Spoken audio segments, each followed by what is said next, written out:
Alexa, what day is today? It's Wednesday, February 21st. What time is it? Alexa, what time is it? The time is 9:34 a.m. Alexa, turn on lamp one. Okay. All right. Um,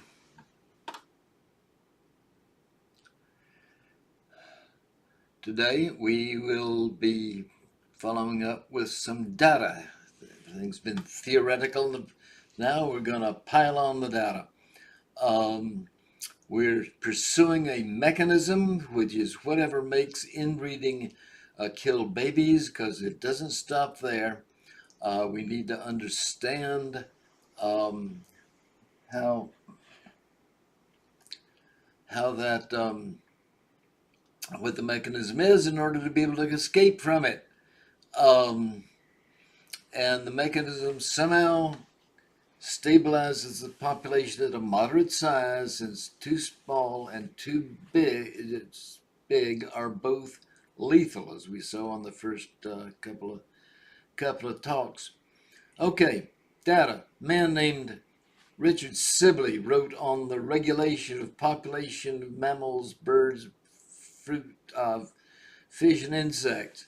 Collected 1,700 serial field counts of animals. You run in the field, you count all the rabbits, you come back out and publish your results after several years doing it once a year or whatever your rate is, and you get a growth rate. And what he found, he didn't do a summing up diagram, but I did this from one of his examples. Here is a graph. If you go here, this axis is just field counts, 1, 2, 3 rabbits and so forth. This is the growth rate.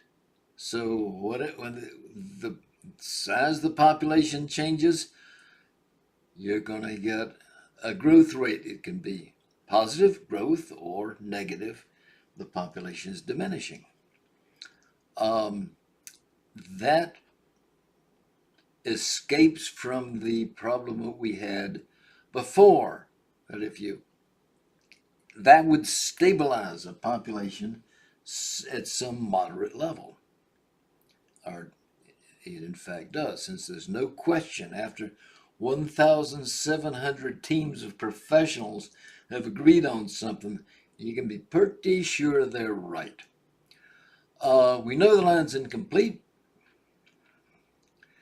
because he didn't see inbreeding in the wild. Well, he didn't count any studies where um, populations went extinct, so we didn't get inbreeding depression. Um, the At least he might have gotten inbreeding depression and still had a population survive, but we know the population gets too small, you're going to get inbreeding depression, you're going to go into severe negative growth. So that's the part of this curve that we don't see here, but we know it exists. Here, that purple arrow pointing down, that looks black to me, but it looks purple over here. That line is the arrow simply indicating a point where growth goes from positive to negative. So the population falls, rapid increase in growth rate. That means a rapid increase in fertility. Population rises, slowly falling fertility. Very convenient. Um, the and that will stabilize. That stabilizes populations at some moderate level, which we know had to be true.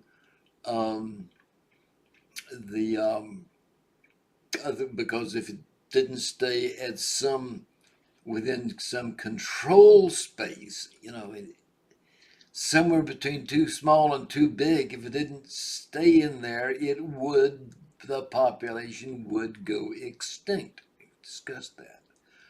Um,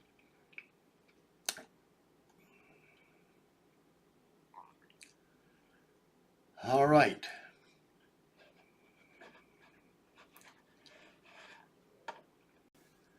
Well, here I am back. That crisis has been, well, anyway.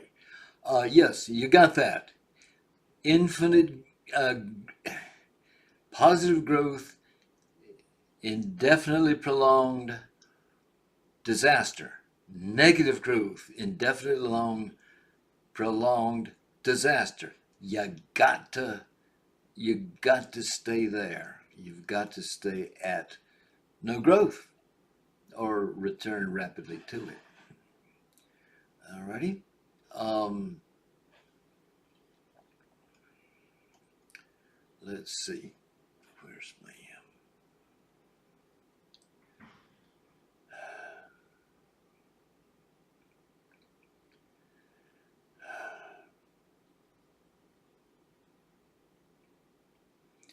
um, so we've that Sibly curve backed up by enormous amount of experience, observations by an enormous number of people over a long time.